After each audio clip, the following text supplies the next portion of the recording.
روز پہلے میں ایک آرٹیکل پڑھ رہا تھا جب پی آئی اے کا سنہرا دور تھا اور 70s کے دور میں جب جان ایف کینیڈی کی جو اہلیہ تھیں خاتون اول امریکہ کی وہ بھارت اور پاکستان کے دورے پر آئیں دورہ مکمل کرنے کے بعد کراچی سے پی آئی اے کی پرواز لیتے ہوئے وہ لنڈن پہنچیں اور وہ دوران پرواز اتنی خوش ہوئیں کہ جیسے ہی وہ انہوں نے وہاں سے اتری تو جو پی آئی اے کا پائلٹ تھا اس کو انہوں نے گلے لگا دیا اور ان سے کہا کہ مان گئے کہ great people to fly with جو سلوگن پی آئی اے کا آج بھی ہے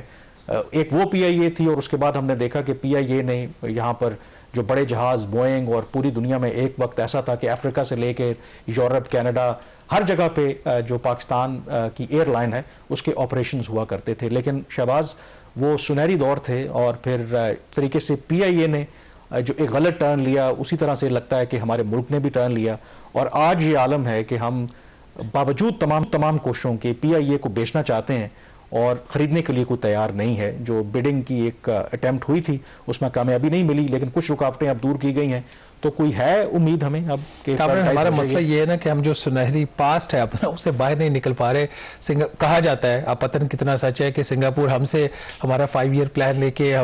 دنیا کی بہترین اکانومی بن گیا, one of the largest economies of the world. خود ساؤتھ کوریا کے بارے میں کہتے ہیں کہ ہمارا 5 ایئر پلان ساؤتھ کوریا کا, اور چائنا کا یہ اس میں کیس تھا کہ ابھی چائنیز ایمبیسڈر کا وہ جو ایک ایونٹ تھا بڑا فیمس جہاں پہ وہ ڈپلومیٹک ایک ایشو بنا تھا وہاں پہ انہوں نے بلکہ شاید وہ جو تھے مشاہد حسین سید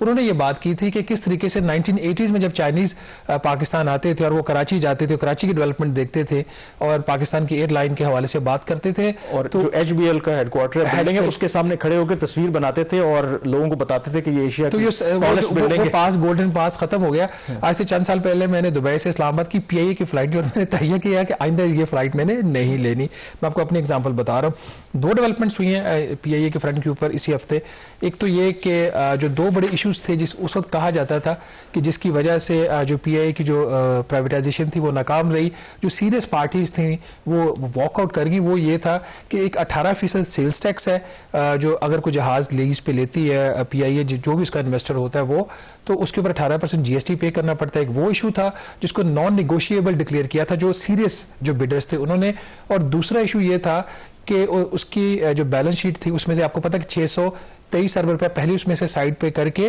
ٹیکس پیئرز کے اوپر کے شولڈرز پہ ڈال دیا گیا تھا. تو باقی کوئی 45 ارب روپے کی ایسی لائبلٹیز تھیں جو اثاثے پیچھے چھوڑے گئے تھے, اس سے وہ لائبلٹیز زیادہ تھی. تو اس کا بھی بیڈرز نے کہا کہ آپ اس کو بھی بیلنس شیٹ سے ہٹائیں. تو حکومت کا اس وقت یہ موقف تھا کہ یہ دونوں کام ہم نہیں کر سکتے, آئی ایم ایف کا پروگرام ہے. تو ابھی آئی ایم ایف کے ساتھ ان کی جو اس ہفتے بات ہوئی ہے اس میں ذرائع یہ بتا رہے ہیں کہ آئی ایم ایف کنڈیشنلی یہ دونوں جو چیزیں اس پہ کرنے پہ وہ ایگری کر گیا ہے. اس نے پرمیشن کنڈیشنل دی ہے کہ اگر آپ 18% جی ایس ٹی ویو کریں گے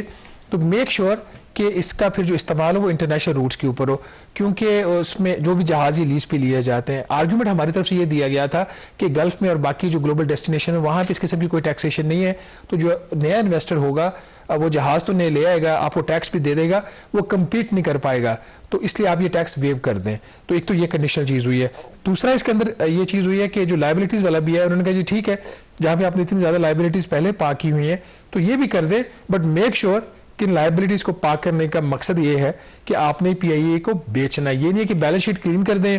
اس کی جو آپریشنل وہ پروفٹ میں چلا جائے اور اس کے بعد آپ کہیں گے ہم نے اس کو بیچنا ہی نہیں ہے. ایک اور جو ڈیولپمنٹ اس کے حوالے سے ہوئی ہے وہ چند دن پہلے کی ہے کہ اس کے جو ایک پریسیجن انجینئرنگ کمپلیکس ہے پی آئی اے کا اس کو پاکستان ایئر فورس کو دینے کا فیصلہ ہوا ہے. اس کی جو ٹوٹل ویلیو لگائی گئی ہے وہ 6.5 ارب روپے ہے جس میں کوئی 2.5 ارب روپے کا کیش بھی تھا. تو جب میں نے یہ اسٹوری کی تو اس پہ بڑے مختلف قسم کے کامنٹس آئے. بہرحال آپ کو پتا ہے کہ جو منیمم ویلیو لگی تھی پی آئی اے کی وہ کوئی 10 ارب روپیہ لگی تھی, حالانکہ وہ پارٹی ہی سیریس نہیں تھی. جو حکومت نے منیمم پرائس جو اس کی رکھی تھی وہ 85 ارب روپیہ تھی. تو اب اس میں ناظرین جو چیز امپورٹنٹ ہے وہ یہ ہے کہ کیا پرائیویٹائزیشن کمیشن میں کیپیسٹی ہے کہ وہ اب یہ جو آبسٹیکلز ہیں یہ دور ہوں گے, اس کے بعد یہ پی آئی اے کی نجکاری کر سکیں گے. اور امپورٹنٹلی جو فائنینشیل ایڈوائزر اس کے لیے ہائر ہوا تھا Ernest and young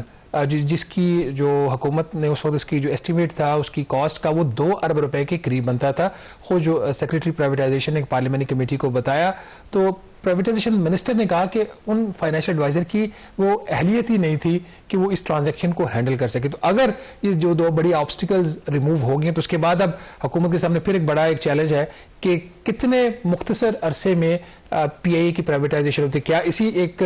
financial advisor کے ساتھ حکومت پرائیویٹائزیشن کرے گی یا پھر ایک نیا پروسیس رن کرے گی جس کی ایک پورا اس میں ایک ٹائم کنزیومنگ ایکسرسائز بھی ہو سکتی ہے. پر یہاں پہ چھوٹی سی بریک لیں گے. بریک کے بعد جب واپس آئیں گے تو بات کریں گے جو 15% اضافی ٹیکس ہے بینکوں کے اوپر, کیا حکومت ختم کرنے جا رہی ہے یا ابھی بھی اس میں کچھ اور ڈیولپمنٹ ہو سکتی ہیں. بات کریں گے چھوٹی سی بریک کے بعد.